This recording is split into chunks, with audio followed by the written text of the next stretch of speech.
أعوذ بالله من الشيطان الرجيم. بسم الله الرحمن الرحيم. وأذن في الناس بالحج يأتوك رجالا وعلى كل ضامر يأتين من كل فج عميق. صدق الله العظيم. سبحانك لا علم لنا إلا ما علمتنا إنك أنت العليم الحكيم. وأذن اور اعلان کر دو اے ابراہیم علیہ السلام فی الناس لوگوں میں بالحج حج کا، یا تو کا وہ آئیں گے تمہارے پاس رجالن پیدل، والا کل ضامرن اور ہر دبلے پتلے اونٹ کے اوپر، یاتینا جو چلے آ رہے ہوں گے من کل فجن عمیق تمام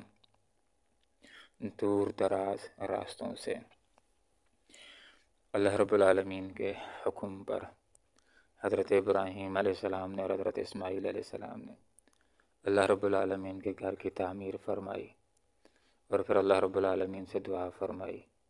کہ اللہ تیرے گھر کو ہم نے تعمیر کر لیا ہے، اس کام کو اپنی بارگاہ کے اندر قبول فرما۔ اللہ رب العالمین نے حضرت ابراہیم علیہ السلام کو یہ ہدایت فرمائی کہ اس گھر کو اب پاک صاف رکھنا ہے ان لوگوں کے لیے جو یہاں آئیں گے طواف کرنے کے لیے، یہاں آئیں گے عبادت کرنے کے لیے، اس مسجد حرام کے اندر آئیں گے نماز پڑھنے کے لیے۔ اس کے بعد اللہ رب العالمین نے حضرت ابراہیم علیہ السلام سے یہ کہا کہ اذن اعلان کر دو فی الناس لوگوں میں بالحج حج کا، لوگوں کے درمیان حج کا اعلان کر دو۔ حضرت عبداللہ ابن عباس رضی اللہ عنہ فرماتے ہیں کہ اللہ رب العالمین نے ابراہیم علیہ السلام کو حکم دیا لوگوں کے درمیان حج کرنے کے لیے کہ اعلان کر دو لوگوں کے لیے کہ وہ حج کو آیا کریں۔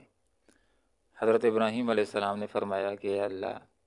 میری آواز ان تک کیسے پہنچے گی؟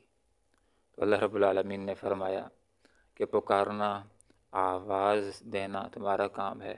اور اس کو پہنچانا میرا کام ہے۔ حضرت ابراہیم علیہ السلام وہ عظیم ہستی ہے کہ جس وقت بھی اللہ کا جو حکم ان کی طرف متوجہ ہو جاتا تھا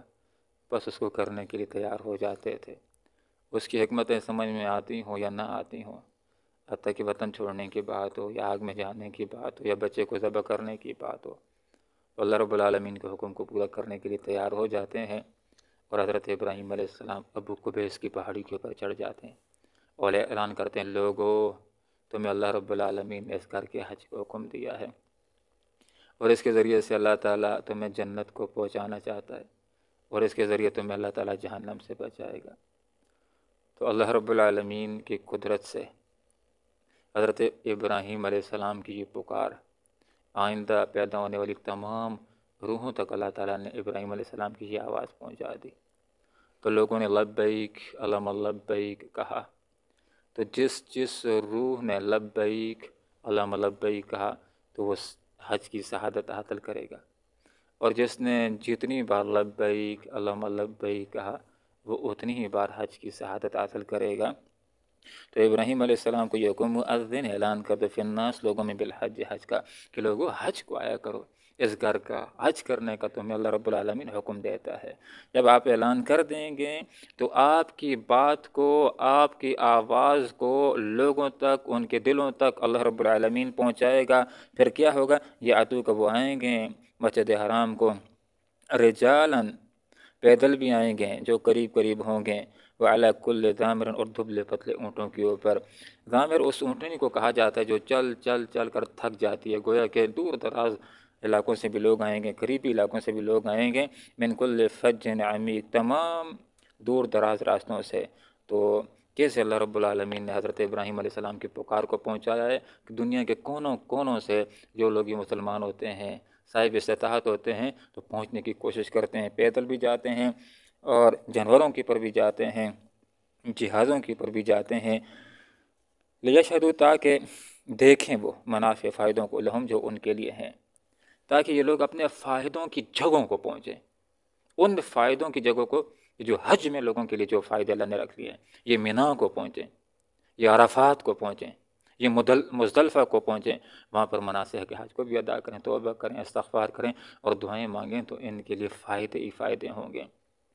عبادات کریں گے فائدہ حاصل ہوگا، دنیا کا فائدہ بھی حاصل ہوگا اور اخروی فائدہ جو حج کے نتیجے کے اندر، مقبول حج کے نتیجے کے اندر، آخرت کے اندر ان کو فائدہ ملے گا، اللہ کی رضا کا فائدہ اور جنت کے حصول کا فائدہ۔ حدیث کا یہ مفہوم ہے۔ آپ صلی اللہ علیہ وسلم نے ارشاد فرمایا کہ جو آدمی حج کرتا ہے اور حج مبرور، مراد ہے کہ اس کا حج مقبول ہو جاتا ہے، تو حج سے وہ ایسے ہی لوٹتا ہے جیسے گویا کہ آج ہی اس کی ماں نے اس کو جنا ہو، سارے گناہ اس کے معاف ہو جاتے ہیں۔ اور حدیث کا مفہوم یہ بھی ہے کہ حج کا بدلہ سوائے جنت کے اور کچھ نہیں۔ مراد ہے کہ جو آدمی صحیح حج کرتا ہے، طریقے کے ساتھ حج کرتا ہے، تو اس کو فائدہ ملتا ہے، اللہ کی رضا مل جاتی ہے، اس کو جنت کا حصول مل جاتا ہے۔ لیشہدوا، تاکہ وہ حاضر ہوں، منافع، فائدوں کے لیے، لہم، ان فائدوں کے لیے کہ جو ان کے لیے اللہ رب العالمین نے حج میں رکھے ہیں۔ وَيَذْكُرُ اسْمَ اللَّهِ، اور لیں نام اللہ کا، فی ایام، دنوں میں، معلومات، گنتی کے۔ یہاں پر قربانی کا ذکر ہے۔ حج کی 3 اقسام ہوتی ہیں۔ ایک کو حج افراد کہا جاتا ہے، جس میں آدمی صرف حج کرتا ہے، اس میں حاجی کے اوپر قربانی واجب نہیں ہوتی۔ اور حج کی باقی 2 اقسام ہوتی ہیں، ایک کو حج قران کہتے ہیں اور ایک حج تمتع کہا جاتا ہے، جس میں حج کے ساتھ آدمی عمرہ بھی کرتا ہے۔ تو جو آدمی بھی حج کے ساتھ عمرہ کرتا ہے اس کے اوپر قربانی کرنا بھی واجب ہوتی ہے۔ تو 10 ذی الحجہ کو، یوم النحر کو حاجی قربانی کرتے ہیں، تو یہاں پر اس کا ذکر ہے، وَيَذْكُرُوا، لیں نام اسم اللہ، اللہ تعالیٰ کا۔ تو جب مسلمان آدمی جانور کو ذبح کرتا ہے، بھیڑ کو ذبح کرتا ہے، گائے کو ذبح کرتا ہے، اونٹ کو ذبح کرتا ہے، اونٹنی کو ذبح کرتا ہے، تو اس کے حلال ہونے کے لیے آدمی اس کے اوپر اللہ کا نام لیتا ہے، بسم اللہ، اللہ اکبر، یہ پڑھ کر کے اس کو ذبح کرتا ہے، فی ایام معلومات۔ اور یہ قربانی چند گنتی کے مقرر ایام میں ہوتی ہے، اور قربانی کے ایام 3 ہوتے ہیں۔ 10 ذی الحجہ، یہ افضل اس کا دن ہوتا ہے، یوم النحر۔ 11 کو بھی کر سکتے ہیں، 12 کو بھی کر سکتے ہیں، لیکن جو پہلا دن ہوتا ہے قربانی کا، یہ افضل ہوتا ہے۔ اس لیے فرمایا کہ یہ جو قربانی ہے یہ گنتی کے مقرر دنوں میں ہوگی۔ 10 کو کر سکتے ہیں، 11 کو کر سکتے ہیں، 12 کو کر سکتے ہیں، اور 10 والا افضل ہے۔ اور قربانی کس کی کرنی ہے؟ علی، نام لینا اس کے اوپر جو دیے ہیں ان کو اللہ تعالیٰ نے، من بہیمۃ الانعام، از قسم مویشی، تو جو چوپائے ہیں، بھیڑیں ہیں، بکریاں ہیں، اونٹ ہیں، گائے ہیں، تو ان کی قربانی ہوتی ہے، ان کی قربانی کرنی ہے۔ فکلوا، کھاؤ۔ تو قربانی کے گوشت کا حکم بیان ہو رہا ہے۔ جو قربانی کا گوشت ہوتا ہے یا جو عقیقے کا گوشت ہوتا ہے، تو اس کا حکم یہ ہوتا ہے کہ انسان خود بھی کھا سکتا ہے اور انسان لوگوں کو بھی کھلا سکتا ہے۔ تو یہاں پر قربانی کے گوشت کا حکم بیان ہو رہا ہے۔ فرمایا فکلوا، خود بھی کھاؤ، منہا، اس میں سے، وَأَطْعِمُوا، اور کھلاؤ، البائس، بھوکے، الفقیر، فقیر کو، اس کو بھی تم دو۔ تو جو حقیقے کا گوشت ہوتا ہے اور جو قربانی کا گوشت ہوتا ہے، اس کا یہ حکم ہے کہ انسان خود بھی کھا سکتا ہے، دوسروں کو بھی کھلا سکتا ہے۔ اور جو ہمارے اسلاف ہیں ان کا یہ طریقہ رہا ہے کہ جو قربانی کا گوشت حاصل ہو جاتا تھا تو اس کے 3 حصے کیا کرتے تھے۔ ایک کو اپنے گھر کے لیے رکھتے تھے اور ایک حصہ رشتہ داروں کے لیے ہوتا تھا۔ جو امیر ہو اس کو بھی اگر پہنچ جاتا ہے قربانی کا گوشت تو یہ تحفے کا اور ہدیے کا ثواب ہوتا ہے، اور غریب کو جو گوشت کا حصہ پہنچ جائے گا اس کے اوپر صدقے کا ثواب حاصل ہو جاتا ہے۔ تو اس لیے یہاں پر فرمایا کہ قربانی کر لو،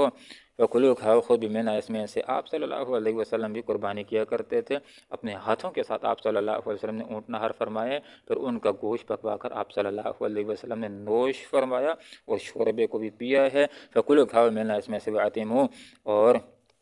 کھلاؤ، البائس، بھوکے، الفقیر، فقیر کو۔ اور جہاں تک تعلق ہے اس قربانی کا کہ جو آدمی منت کی کرتا ہے،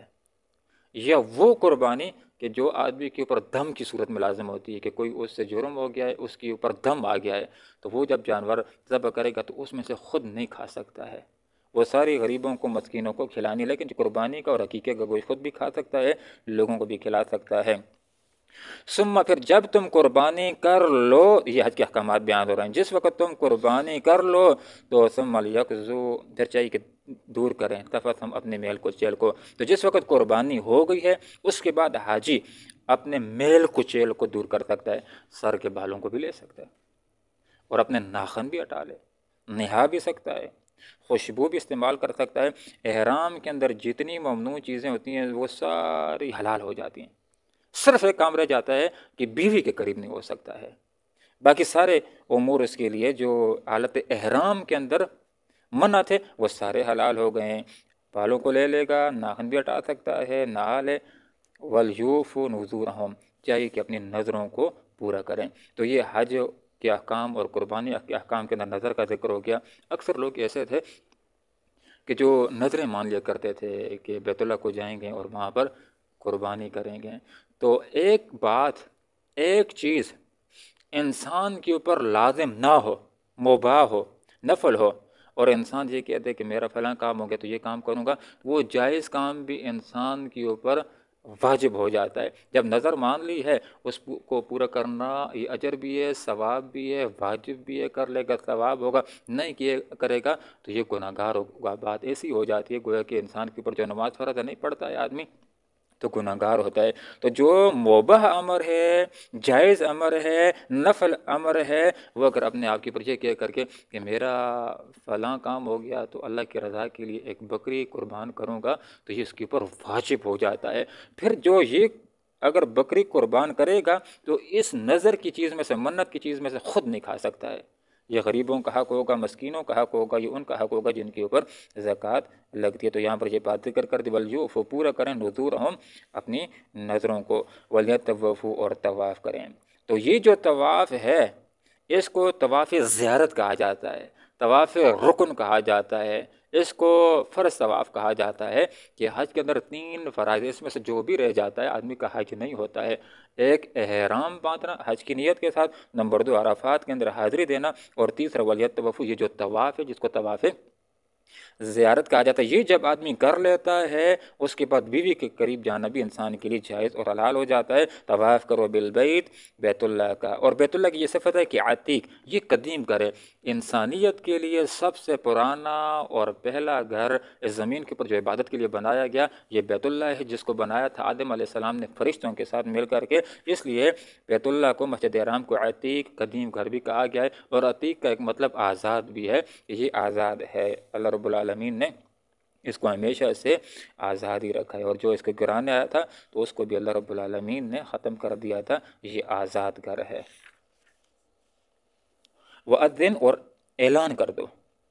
اے ابراہیم علیہ السلام، فی الناس، لوگوں میں، بالحج، حج کا، کہ وہ بیت اللہ کے حج کو آیا کریں، یاتو کا، تو وہ آئیں گے تمہارے پاس اس گھر کا حج کرنے کے لیے، اللہ کی رضا کے لیے، رجالن، پیدل بھی آئیں گے،